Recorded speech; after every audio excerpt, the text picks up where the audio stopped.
Hayi ogadla ave bebukeka bekhulile kodwa futhi ave bebukeka bezithipha.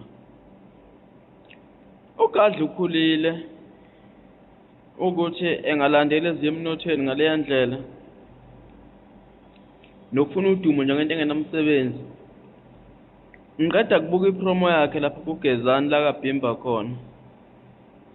Uthi kuKhuzani ukugana kwaKhuzani akumenza inkosi njengoba wayembiza wayekhuluma ngegama likaNomzana wayengakhulumi naye. uKhuzani olithathe lenze lakhe. Engizokusho niwafethi lokhu, ngicela uGadla ningamnaki bafethu. Ningamniki le attention akayifunayo. Kwangoma yakhe nje ningakuyilalela noma eseyikhiphile.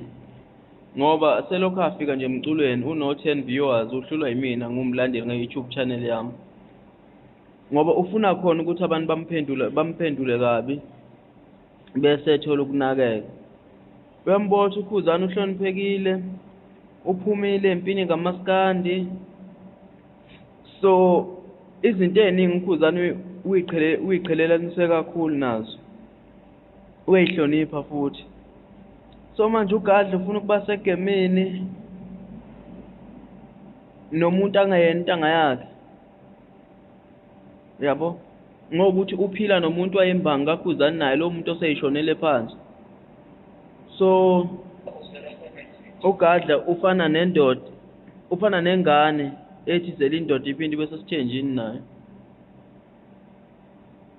Ithi zela ingane iphinde ifuna ukuzongena isithembu. So yena ukuphila nomthandeni ukwenza izif manje yena adopt izitha zikaMthandeni kubezakhe. Ukuthi usekhulile sithi mase semhlasela la futhi abukoshukela ngoba kanangqondo. So ngicela ngibambe lapho bafowethu.